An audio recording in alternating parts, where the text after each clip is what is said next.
안녕하십니까. 한반도 안보전략연구원 부원장 박성황입니다. 오늘은 딱딱한 여러가지 안보 외교 이거보다는 스포츠로서 여러분들한테 가볍게 인사를 다시 한번 드리겠습니다. 지난 시간에는 제가 일본 축구의 특징에 대해서 말씀드렸는데, 오늘은 한국 축구와 비교를 하면서 좀 더 일본 축구를 좀 더 깊이 들여다보겠습니다. 우선 양국의 공통점이 있습니다.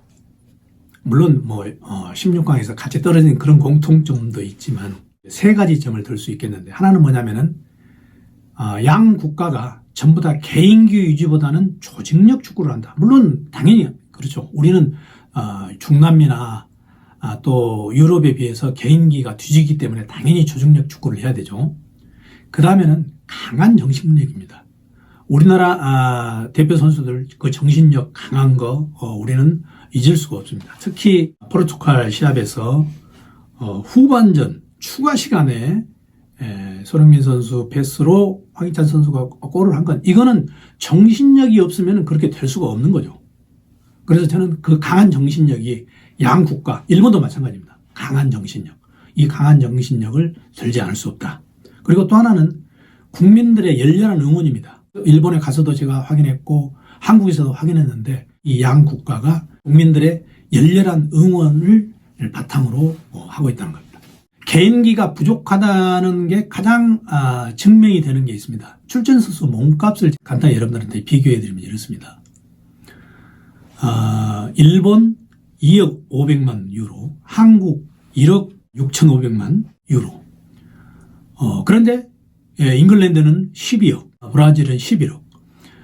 특히 이제 브라질 대표 선수 주니어르 선수 같은 경우에는 그 한 사람이 우리나라 선수 20명보다 더 많은 그런 몸값을 가지고 있고, 독일 선수 무시알라고 또 한 사람 선수 같은 경우에는 두 사람 선수 몸값을 합치면 일본 선수 전체 몸값하고 똑같아요. 독일 선수도 일본 선수보다 거의 6배 정도 몸값이 높습니다. 그러니까 결국 개인기가 뒤지다는 얘기죠. 이건 달리 얘기를 하면 우리가 상대한 포르투갈 그리고 우루과이 전부 우리보다 몸값이 몇 배입니다. 일본이 상대한 독일, 스페인 전부 일본보다 몸값이 몇 배입니다. 이건 바로 이제 개인기를 뜻하는 건데, 이 개인기에 뒤지는 걸 바로 우리가 정신력과 조직력으로 우리가 그걸 커버를 했다는 거죠. 한국과 비교하면은 지금까지 일본은 한 번도 8강에 올라간 적이 없습니다. 한국은 있죠. 우리 2002년 월드컵 때. 그런데 이번에 유감스럽게도 한국이 16강에 올라갔는데 16위로 지금 결정이 된 것 같습니다. 일본은 지금 16위는 아니고 조금 더 높은 것 같은데 아직 결정이 안 됐는데, 한국과 비교하면 일본과 한국은 거의 비슷한 성적을 지금 내고 있다. 자, 한일 작전 면에서 비교했습니다. 물론 이건 작전은 감독에 따라 여러 가지 틀리겠지만 한국은 전체적으로 선수 교체에 소극적이었다. 그리고 스타 플레이에 중점을 뒀다. 걸출한 스타 손흥민 선수를 중심으로 해서, 그리고 또 황소 같은 황희찬 선수를 중심으로 해서 또 이런 스타 플레이에 중점을 둔 그런 작전이었고, 일본은 그런 스타 플레이 없이 전원이 골고루 선수 교체를 하면서 했다. 그리고 선수 교체 시기도 굉장히 빠르죠. 일본은 후반 되면 바로 선수 교체를 하는 거고, 한국은 후반 20분, 30분 돼야 선수 교체를 하는 이런 작전의 차이가 있었다. 또 하나는 한국 축구와 일본 축구의 전술 차이입니다. 한국 축구는 보통 빌드업 축구라고 하는데 반드시 빌드업 축구가 전부는 아닙니다. 벤투의 감독의 여러 가지 구상 중에 하나가 빌드업인데, 이제 우리가 알기 쉽게 빌드업이라고 하는데, 빌드업 축구는 점유율을 중시하는 거죠. 그러니까 스페인의 티키타카 같은 스페인의 축구가 그렇죠. 점유율을 중시하면서 찬스를 봐서 공격을 하는 거. 굉장히 일관된 작전입니다, 이건. 그런데 일본은 점유율은 전혀 고려하지 않고, 일본은 점유율이 17%하고 24%밖에 안 됐어요. 독일과 스페인하고 할 때. 그렇지만 점유율 관계없이 찬스가 있을 때 기습적으로 스피드를 살려서 공격을 하는 거. 그리고 수비는 벌떼 수비로 체력과 기술을 자기네들이 커버를 한다는 거. 그리고 또 하나는 모리아스 감독은 굉장히 작전을 다양하게 이번에 구사를 했다는 거죠. 전반전이 안 되면 바로 후반전부터 선수들을 투입하고.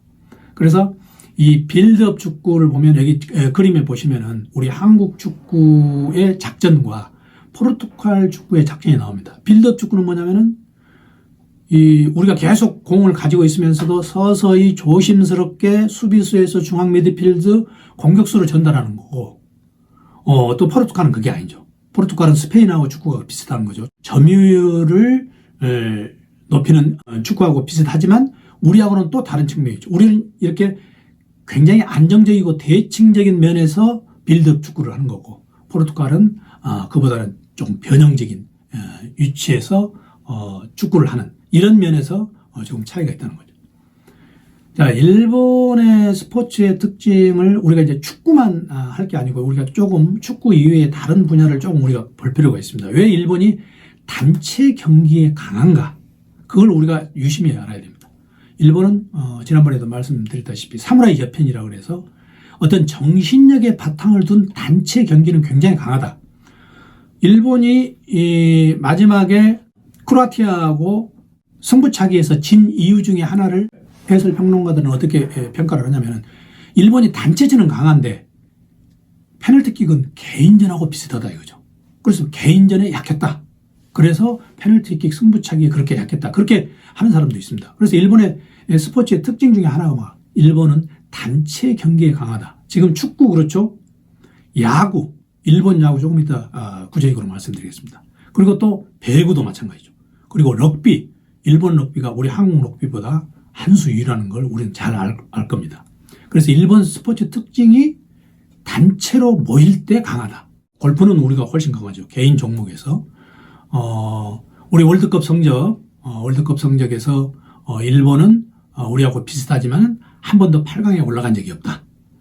자, 우리가 일본의 올림픽 성적 보시면은 일본 올림픽 성적 보시면은 알 겁니다. 일본이 최근에 훨씬 한국보다도 성적이 좋습니다.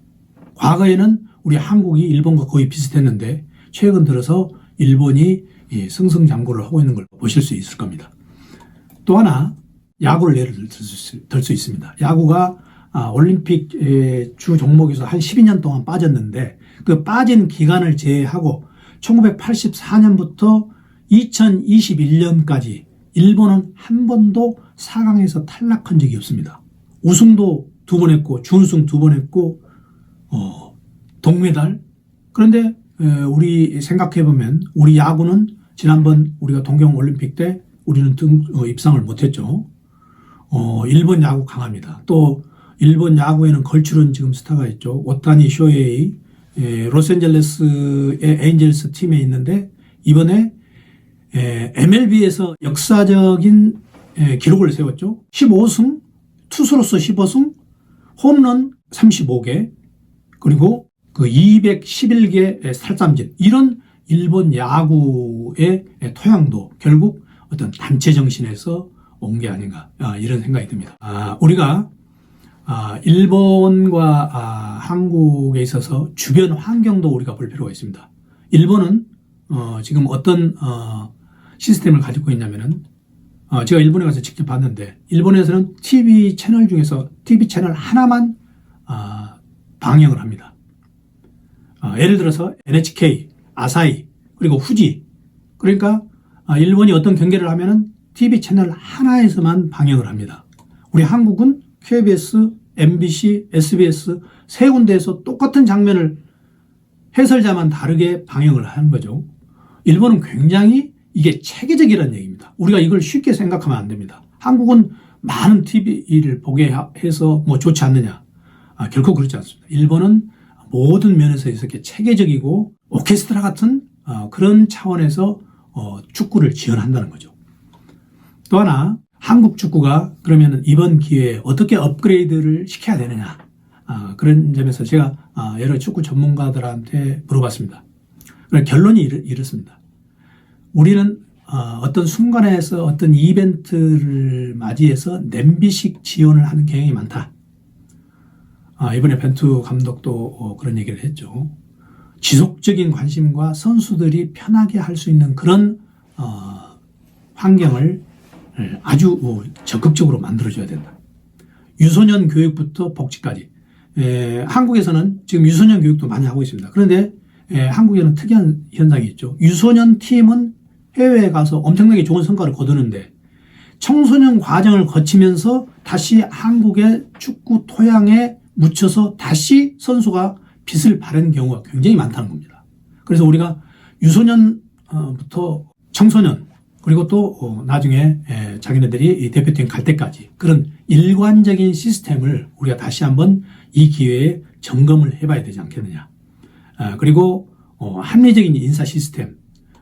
우리가 지금까지 외국인 감독을 받아가지고 하는 경우가 많이 있었죠. 물론 이제 성과를 냈습니다. 이번에 벤투 감독은 정말 성공적인 케이스죠. 하지만 우리가 언제까지 외국인 감독을 해야 되느냐 이런 문제도 우리가 한번 깊이 생각을 해봐야 됩니다. 왜 그러느냐.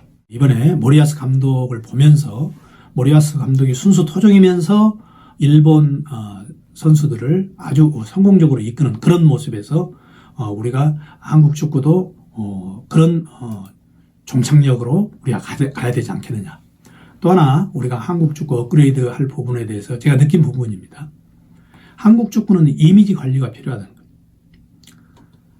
불필요한 반칙과 어떤 감정적인 항의를 조금 자제할 필요가 있다. 감독이 퇴장하는 경우가 있었습니다. 그리고 사실 나중에 맨 마지막 게임에서 우리가 엄청나게 걱정을 했죠. 감독은 선수 2명, 3명의 역할을 해야 됩니다. 그런데 벤치에 있지 못하고 관중석에 있었습니다. 이건 우리의 작전의 실패입니다. 어떻게 됐든 간에 우리가 이런 한국 축구의 이미지가 어떻게 보면은 많이 작용을 하지 않았느냐. 그래서 우리가 이 한국 축구가 앞으로 한 단계 업그레이드 되기 위해서는 이런 한국 축구 이미지를 우리가 새롭게 개선할 필요가 있다. 제가 2번에 걸쳐서 여러분들한테 아주 가벼운 주제로 일본 축구, 한국 축구 비교를 했습니다. 저는 전문가가 아니지만 여러분들이 한국 축구에 대해서 훨씬 더 잘 아시니까 제가 조금 일본 축구를 부연 설명을 한 걸로 생각을 하시고 참조를 해주셨으면 고맙겠습니다. 감사합니다.